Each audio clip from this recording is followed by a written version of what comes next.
In the past 24 hours, I lost my wallet, I split my finger wide open, and I met Nick Jonas. Let's start from the beginning. I made a big deal about counting down to when I was leaving Carnival, but as I said in the previous video, it was less about counting down to when I was leaving and more about counting up to the start of something new. With that said, there's one thing that I didn't mention. I'm not exactly done with Carnival yet. Let me explain. First, there's a little bit of travel.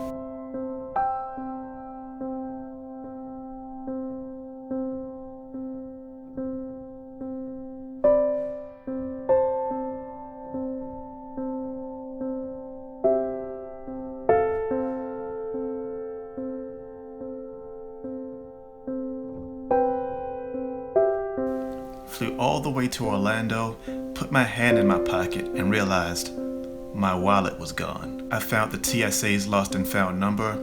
I called them, I left a message. A driver picked me up and took me to the Radisson Hotel in Port Canaveral. The last time that I remember having it in my hand was in TSA, when they make you remove everything out of your pockets. I'm assuming that I placed it in the bin and didn't get it. I don't know. I called TSA. Once I landed in Florida, they didn't pick up the phone. They have an answering machine, so I left a voicemail telling them everything I just told you. I did that at 10 o'clock. It's 11 o'clock. I haven't heard back from them.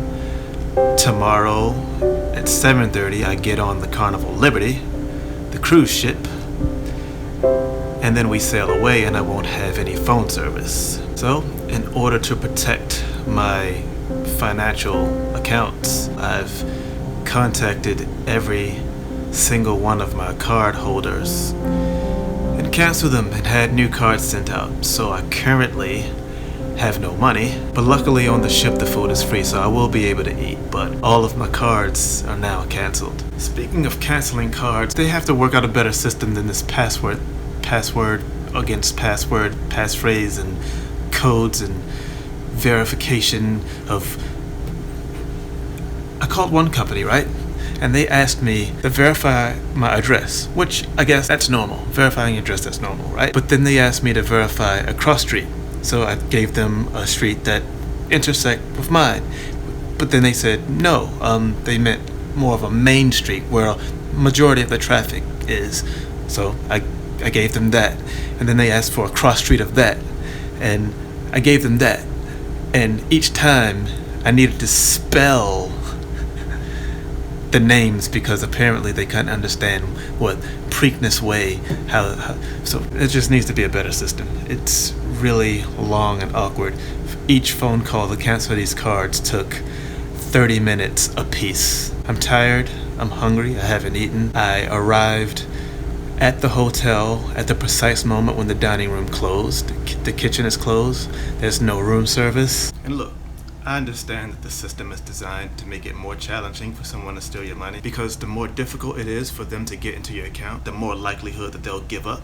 It's just frustrating when you're in a bind such as I am and you have to call 7 banks and each one have that same process and it takes 40 minutes each time to get through it.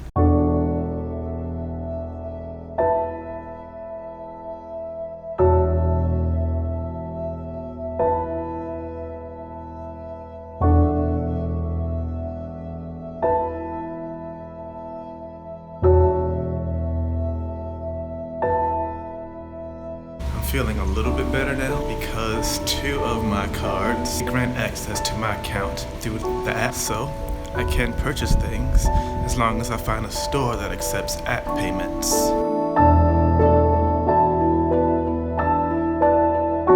I am back on the ship at the moment. Carnival asked me to do Carnival Live with Nick Jonas and I agreed.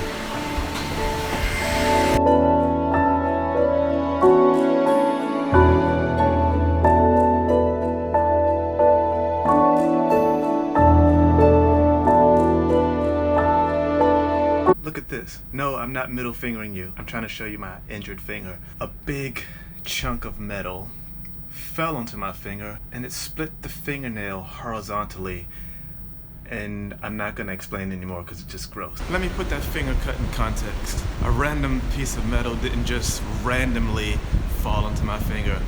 A big part of what I do at Carnival Live is moving heavy objects up and down a ramp, either from the floor to the stage or from the stage to the floor, depending on whether we're loading in or loading out.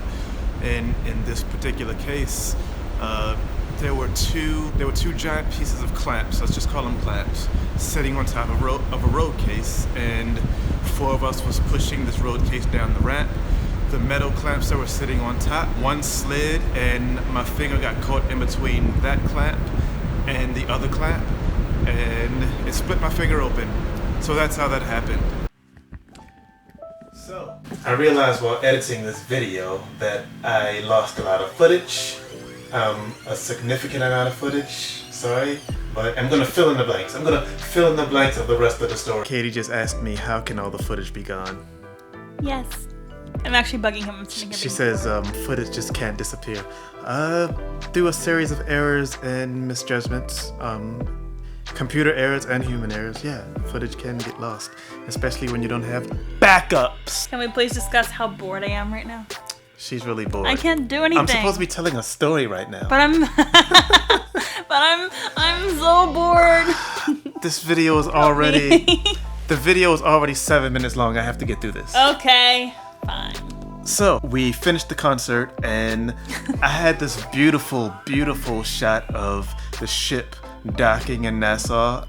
I was filming it and it was awesome, but it's gone. The next morning after the concert, we pack our luggage, we eat breakfast. Breakfast was awesome. They had a buffet. It was just for us, all of the production crew. Nick Jonas was there eating like, you know, a normal person. But there was one part where I put my luggage, we all had to put our luggage in an area in the dining room. I put my luggage there, and a lady came around with the sticker. We were all on separate buses. The sticker designated, I guess, which bus we were on. The people on the first bus were leaving, and as the second bus, which was my group, we were going to leave, I went to go get my luggage and it was not there. Apparently because they were putting it on the first freaking bus.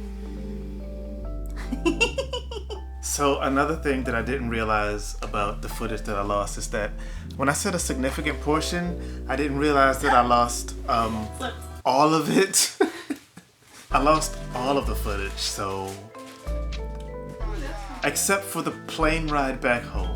After the luggage incident, I ended up retrieving my actual luggage and we all get on our respective buses. We leave the dock and we're headed to the airport. The bus driver takes us through a local area, says it's a shortcut. A local person in a car drives directly in front of us. We almost smash into it. Luckily, we miss that. There's no accident, no one's hurt. It's all fine, but we were also late. Typically what happens on these productions, the schedules are super tight and you're always pushing it to the limit. That's normal, you know, it's just something that happens. I got like a big bright. I think that's better. I should have did it a long time ago. The lighting is better now. I fixed it, sorry. Anyway, this whole entire trip, I was feeling a little bit, there was a sense of unease. I was super excited to go. That's number one. But, you know, I lost my wallet. I split my finger open, which is fine now, by the way. There's a little bit of a bump because the nail grew over top of it. I didn't think there was any reason to be uneasy about it because it's just a normal production, just like any other production that I've been on before. I don't know why this one had this mystical mojo about it, but it did, and I couldn't shake it off. After I'd recounted all of these things to my friend who was on board the ship at the time, he told me that I might as well just go home. He said it in a joking sense, but it's stuck in here a little. We get to the airport, we rush our luggage off of the bus and into the airport, get in line to check in. Guess what? The airline doesn't have a ticket for me. At this point, there was a part of me that felt like maybe this is a sign that I should just go home. The production manager pulled out his credit card, his personal credit card, and paid for a ticket for my flight to the next show. And so I barely make it through security, I barely make it through customs. And then I joined the rest of the production team as we wait at the gate for our flight. Not only were we late, but the flight was also late. I began texting Katie and I'm giving her the rundown of all of the things. I'm telling the part of the story where you tell me to come home. You weren't exactly serious about it. I was half serious. I wasn't. So many things had gone wrong. I'm like, well, maybe you're just cursed. Maybe you should come home. I was joking when I said it in the text, but I was like, yeah, you should probably come home. And he did. And I was like, really? You listened to me? This is not normal. Like, he does normally listen to me, but I was like, good, because if we're ever in an emergency situation and I say let's do something, I don't even have to worry about arguing. He's just gonna go like, yep, done. Oh, there's one more thing. You already know I lost my wallet, I didn't have any money, but the cards that were attached to the app on my phone, I could use those. Any store that accepted app purchases, I could use that. So at the airport on my way back home, there was a restaurant where they had iPads set up. So naturally I'm thinking, oh, they have iPads, I can order and use Apple Pay. Nope.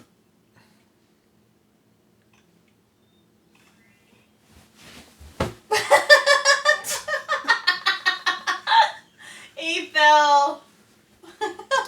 You're putting that in the vlog. I was trying to be dramatic and I failed miserably. Despite any kind of unease that I was having regarding the whole trip, it had nothing to do with the job itself. The entire production team was awesome. Carnival Live, Nick Jonas's people, all of the people were incredibly awesome. I've always had an amazing time with that production. I don't regret leaving. It was the right decision for me.